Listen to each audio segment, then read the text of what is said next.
episode 26 of Often Racing. You've got Steve here from Kurrinda Bloodstock. I'm really pleased to be joined by essentially our direct competitor in Jayce from Monarch Racing. Thank you, mate. Thanks for having me, Steve. And you've just been in Japan? I have. Yeah, the wife and I just went on a holiday. Went to Tokyo, Osaka, Kyoto. Good part of the world. I highly recommend it. Yeah. Eat any interesting food or weird food? Yeah, I ate a tarantula. Yeah. Over there. Crunchy? Yes, and hard to swallow. I had to get some water to get that down.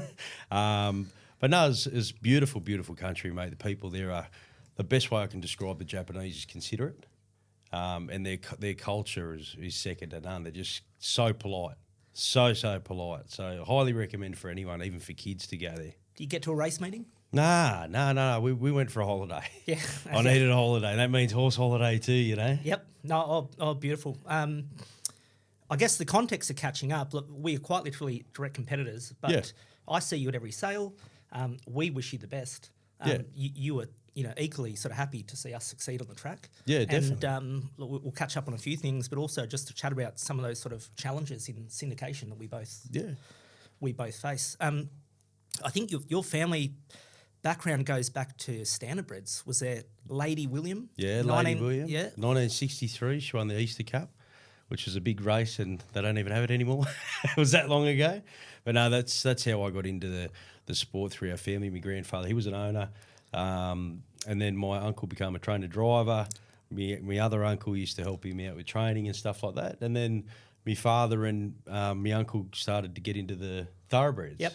And that's when, I was a kid growing up at the racetracks at Harold Park or Canterbury, you had Gatteros, Randwick or whatnot, but the thoroughbreds are what really piqued my interest, I never knew in the sulky, is it better to be heavier or lighter? Nah, it doesn't matter. Go have a look at the drivers. I mean, once those wheels start moving, it's all motion, right? The horses don't feel the weight. I mean, my uncle wasn't a light fella. I mean, neither am I. So, I mean, they might have a bit of a harder time getting off the mark. That's it. So Lady William, it's before our time, some of my favourite standardbreds that I just enjoy looking back, Hondo Grattan, Paleface Adios, I recall was sort of late at school, Black's a Fake. Yeah. Any others come to mind? Courage Under Fire, Yep. The Little Horse That Could. Yeah. Christian Cullen. Very good. A couple of good ones. Yeah. Tiger Tara, that's my dad's cousin. He was trained a driver for that. Yep. And then I've got a mate now, Tony LeCastro. He's got that Don Hugo. Yes. That's a rising superstar. So good on him. I think he's going to get that one to stud, and it's fantastic for him. And leap to fame, 63 starts, 50 wins, nearly $4 million in prize money. Do you think that's going to have a seat at the table? 100%, has to. We need one of them in the thoroughbreds. We've got one. Yeah, a few 40 wins. It was years ago, but closing Harold Park, move out to Menangle. I mean, there's never any crowd. Is it good, commercially? Do you think that worked? Well, I live out that way, and I basically grew up at Harold Park, right? I even got caught. My mum and dad caught me smoking at Harold Park the first time when I was like 17, and I shouldn't have been. But look, it was a different culture, I suppose. You had the inner city. A lot of people went there. Menangle, it's so big, so you're still really getting the people out there, but it doesn't look it as much. The track's a mile there. But I think it's for the growth of that area, and everything's coming out further and further away from the city. That's right. And I think it's a smart move by them, and for what they paid for it then to what it's worth now for just the track and the land itself, they've done really, really well. Smart move. Before your syndication business, you're a successful business owner. It's a tiling business, and it's really almost funded what's become a passion sort of project for the syndications. Yeah, I haven't done too bad for a dumb tiler. So, no, we've got a wholesale business now. We've got retail stores. We run the install. We tile about 100 houses a week, 80 to 100 houses a week in residential, which is pretty good. Then we've got a tile outlet. I've got my brother runs the caulking division, and we do a bit of waterproofing. So it's busy, but always time for family and a passion, I worked for a tiler at uni, and he just buy like 20 Vs and go mad. And I'd mix like 10 metres of sand and cement a day. That's the staple diet of any tradesman, isn't it? A V and a Winfield Blue, maybe a meat pie from the servo. So Monarch Racing, who's in the business? My wife and I. Yep. At the moment, we're in the process now. We're looking to, because the business is growing, we're looking to sort of expand and add to that. We've got our team that do their little portions of and elements in the business, as you know. But no, we're in the process now. We're looking to add to that because it's growing. Beautiful. And I see you partner with certain trainers, different to ours, and there's no sort of right or wrong. It's just different. And so I'm really intrigued to why that you partner with certain. So Richard, like I loved Castelvecchio as a horse, and we've got one. But so what do you like about Richard, or where'd that come about? Well, Richard, for me, my auntie actually used to get him the feed at one point. So when I was looking to sort of venture out and do something for myself, and I wanted to get my own horse, she said, "Oh, you need to try Richard," Anyway, and at that time he just won that $2 million English race. Yep. With Castelvecchio, right? So. That's how I got onto Richard. Like, obviously, I've had shares before and bits and pieces, but I went and met him, and that guy supported me. I was a nothing and a no one, and I was like, for 6 months, I'd ring him at every English digital sale or whatever. I'm going to do this, and I didn't have enough money, and he helped me and stayed persistent, and he's really helped me get this off the ground. And I mean, the bloke can train. Yep. He's young. He sent 2 horses to stud. He's won 3 Group 1s. He's very polite, very professional, and I mean the horses are immaculately turned out and looked after. I mean, for us, you want the best performance, you want the best for the horse, and the doors are open for my owners. Anytime they want to go, we organise it. We either meet them there, or Richard will look after him. What more do you want? Communication is key, obviously. Yeah. So that's fantastic to hear, and we have. Kurrinda Bloodstock have grown as a business in the last couple of years, but we're sticking with those people that helped us early. Loyalty's a big thing. Like every syndication business, I mean, you boys are great. Like, we get along fantastically. Kurrinda, Sean, and like everything you guys are doing is good for the whole industry, right? But everyone does things their own different way. Like, I don't want to go to the country. Yep. Don't want to. Want to stay at the provincials and go to the city. Yep. I've got 1 trainer per state. I've got 2 horses with Gay and Adrian at the moment, but you never know where that's going to go when you grow in your business, sort of thing, right? But I'm happy just to be loyal and support those that support me, and they treat me and my owners with respect. And what more do you want? Amazing. So Simon Zara in Victoria? Simon's a cracker. Absolutely, mate. He's a larrikin of a bloke. You ever met him? I haven't met him. He's a bit of a sideshow Bob, like with the poor bloke. He's just got that. He's born with that hair, and he's been tarnished because of a Cardin show. But no, he's a top bloke. I mean, him and Maddie, when they were at the peak of their powers, they were flying, the boys. And then obviously they've had a little bit of a situation where they've had to separate and go their own ways. And I mean, he still can train. It's just, I've got this thing. And you'd probably be the same, mate. I mean, if you put Private Harry with a couple of other trainers, they're still going to win that Group 1, right? I mean, a good trainer is a good trainer. That's right. But they need good horses. Of course, yeah. It's stock. It's quality of stock. That's right. Yeah. So for him, we want to back him because I think he can get the job done. And up in Queensland, you got Maddie and Tony Sears. Yeah, love old Tones. He's old Desi, we call him. He's a character. He's just him. He reminds me, him and Lee, Maddie's mum and dad, they remind me a lot of my mum and dad. They're just the kindest people, straighty 180. They're, my dad's a tiler, so life's about construction, right? Yeah. Tones is the out-and-out trainer, mate. And then you got Maddie, who's just this big, bubbly personality. She cares so much for the horses, and she treats me and my owners amazing. So, and she's getting the results, mate. I think she's sitting at 11th now. Like, you watch her in the Queensland training ranks just go up and up and up, and we want to be there to back her. And Tony. Oh, that's great. Yeah, in Queensland we use Stu Kendrick. Yeah, Stu, top bloke. I was up at Sunshine Coast in January. I had an owner who lives in Maryborough, Robin. She'll listen to this. She'd never had the sort of courage to reach out and introduce herself. Yeah. I rang Stu. He came straight down. He spent 10 minutes with her, and that was just the coolest thing. Yeah. I think a lot of people you got to realise everyone wakes up in the morning and put undies on too, mate. Like, you can talk to someone, it's okay. Yeah. Well, I just think it's those we choose different trainers, but we're getting the same sort of outcome in terms of just communication and. Well, that's your business model, right? Like, I don't treat people ill like I'd like to treat people how I want to be treated, and that's my expectation for anyone I do business with. Yeah. And for your clients to have that experience, and you guys are the same. You can see it at the sales when you got people hanging around and getting amongst it and doing things. It's not just watching a race. There's a lot more to it. You know, that's what I like about you guys. You really bring everyone into it. Private Harry won the Galaxy. I was entertaining more than 50 people that day. It was quite a headache, but it's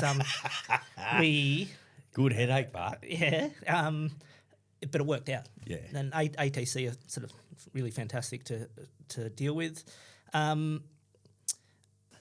So I think you're up to about 23 horses. How many did you buy this year? 8. And you're done? No, I don't know if we're ever done, are we? No, look, I'm done with my yearlings. Obviously, the yearling sale is over now.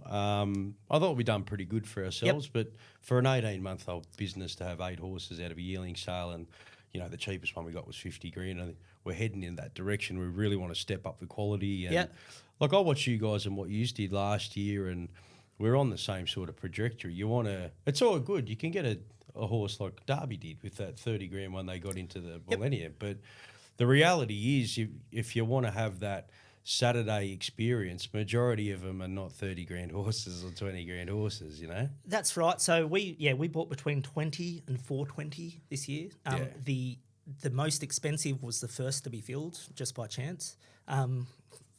Just like you, we've got Stu in Queensland. We use Mitch Friedman down in Victoria, and we've got a handful of New South Wales trainers. But you're sort of getting something for everyone, and you do obviously want the best quality stock. Yeah, and you put them like a time horse, and that Richard and Simon are quite good. If I want something really scrubbed along and pushed up a bit early, you know, you speak to the guys. Like Richard's a very soft-handed sort of a trainer. Yep. So I've got like So You Think Pajingo, the Derby horse, or a done deal, fit the mould for him perfect. But I've challenged him a bit because I've got a King's Legacy and a Captivate that I want to get moving. Yep. So, I mean, Castelvecchio won the Millennium. He can do it. Yep. It's like our turn on the Ferris wheel, right? We're on the ride now. Hope so. Yeah, the Captivant should go early. You've got a Pirata. The Pirata is a machine, an absolute machine. I haven't seen a 2-year-old with that much muscle. I thought you could put a saddle on and ride him tomorrow at the sales. He was a sales topper for Pirata up there. Yeah, it wasn't a cheap horse, was it? No. And he's a ladies only one. So you watch the girls just absolutely blouses. Yep. They can't get the best horse. It's always going to be the way. That will be great. And as co-syndicators, so we need to have essentially a financial license. We both do that through Stable Connect. Yep.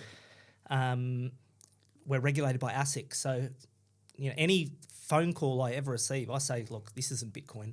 Yeah. We're heavily regulated for all the right reasons. Yeah, you know, that makes it complex, but it makes it, you know, importantly, safe. Yeah, definitely. Especially they've got the trust funds there. Yep. Everything's got to be fully insured, so if anything happens, clients are looked over. I like it. I like the system. I don't mind it. I do it a little bit different. I don't buy anything on credit. Everything we've got for is done and paid for in advance, and I've got to sell everything down, or I'm racing it, and then we go again. So my clients, same as what sort of Sean does. You know, you come to us for security and you know you're getting looked after, and should things go wrong, there's things in place that you're taking care of.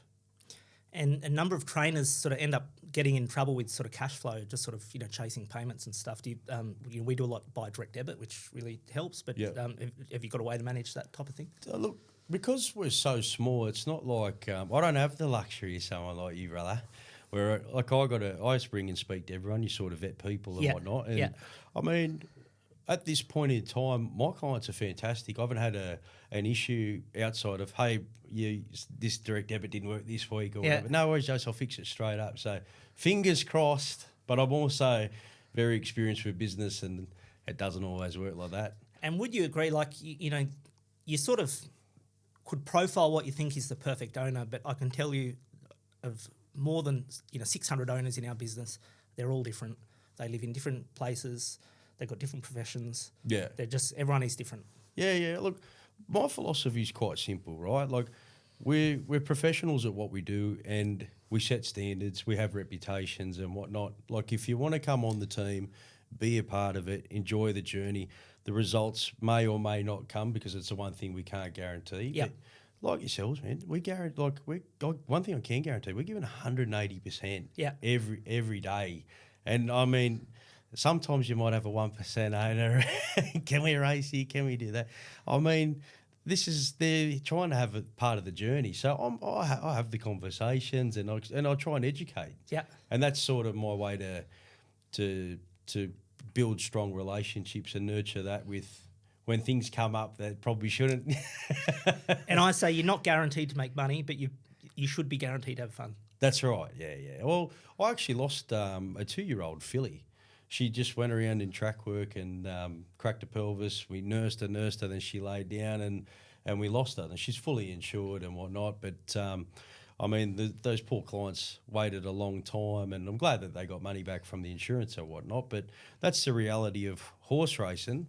Another story is I've had I had a group of boys in on a horse and they had a trial. It was like 15 length last. It ended up running in Group 1. So, you've got heartache, that's what this game brings, Probably your best horse at the moment is Barber. Yeah, Barber. Yeah, at the moment. I mean, I've got all that young stock coming through and anything can pop up. But, geez, that Barber's a proper horse. We started him at Canterbury. He's 1100, first up, 94. Tyler pulled the wrong rein. Tyler knows about it, let me tell you. But that's racing, mate. He probably should have won, but he'll head to the takeover target at Gosford. And with any luck, barrier and that, he should be very, very competitive. So 16 starts, 4 wins, nearly one or more than 1 million prize money. I think 4-year-old gelding. Yep. So lots more to achieve. Are you in this greyhound? Mate, I was the one that bought it. Gibbo rang me, right? Dill rings me. And he's like, I've got these greyhounds and blah, blah, blah. And I'm like, wait, I'm the syndicator. What's going on here, right? Anyway, because he's a good mate, I said, what do you got? How does it work? I've never had a dish liquor, right? And so I've bought this thing, whatever, with 25% or something. Yeah. And that's it. And that was the payment, and I've got to pay to break it in or something along those lines, right? Typical jockey, half a story, right? And then, so I posted it on the socials. Next thing you know, Sean's slid into my DMs. Yeah. What have you got here? Yeah. So now we've got a Monarch Kurrinda greyhound. Yeah, so we're co-owners there. I should look it up. Tommy Shelby, I think, I know nothing about this. Well, this is the thing. Even last night on the group chat, we're calling it Casper. This greyhound that doesn't exist. We got to do the right thing by our owners and give out updates. These jockeys need a lesson or two. Let me tell you. You had another good recent result. You sold a horse to Hong Kong. Yeah. Autumn Maroa, the big boy. Yep. So he was one of the first crop. We bought 3 horses. He ran in the Australian Derby. He's off to Hong Kong now with Mark Newnham. The boys have all been paid up. I mean, they paid next to nothing. It was a 50 grand horse, and they got a crack and run with run in a Group 1, and then a lovely little payout at the end there. So they're all coming to the yearling parade with big smiles, looking for the next one, which is good. Yeah, it's good. They had the fun, and they made money out of it, and they're going to go again. And that's what us guys, why we do it. I know Nathan Doyle speaks no higher of any other trainer than Mark Newman. No, he's a machine. I had when I used to have shares with syndicators way back. Yep. And he went out on his own, and I had some with him, and I thought he was very, very professional. What's the race you'd love to win? Cox Plate. Everyone says it. Oh, it's the race to win. Yep. Yeah. Do you have a favourite historic horse? Like for me, it's Lonhro, and again, that's pretty common. And he could never win a Cox Plate. That's the there's probably a couple of them, but I mean, I don't like to be mainstream at all. Yeah. My favourite horse is Mr. Marathon Man. Yeah. It was a bull. It was the first horse I ever bought for myself. Yeah. I owned 100% of him. Yeah. We won a Canberra Cup. I think we placed or run for. I think Fife might have beat me by a nose, and I've run 4th. We were 300 to 1 in the Group 3, and I think we near. And I think I loaded up for the place too, and then Fife got me to run 4th. But I mean, I mean, you can sit there and do all the commercial style of horses, but for me, that was me. He's me horse, I've got a drawings at home, hand drawings and stuff and pictures and that. I love that horse. Well, that's a great story. Monarch Racing, really, it was a passion project. It's turned into a business operation, but yeah, it took me for a swing this year. It was a passion project. Me and my wife, just something we wanted to share with people. Yeah. And then it's like you guys, it's just good brands and good people that do the right thing and starting to get results and whatnot. It just took off. Yeah. So now I'm like, I got to start another business, but it's not a profitable business, you know. Like, we're happy for it if it can pay for itself and we can have fun with clients and horses. We'll just see where it goes in the future and what we want the money from results. Yep, beautiful. Jayce, just so great to sort of just hang out and hear thoughts from a genuine industry colleague, and I'll see at the races. You will, brother. And we'll be cheering you on. Yeah, we'll do the same, mate. Honestly, what I like most about Kurrinda and for what we do is it's not even just us two, it's the other syndicators. We all want to see everyone do well. Yep. We want to see everyone succeed. So, no, I'm looking forward to it, brother. Beautiful. Thank you, Jason. Episode, I think it was 26 of Often Racing. Cheers. Beauty.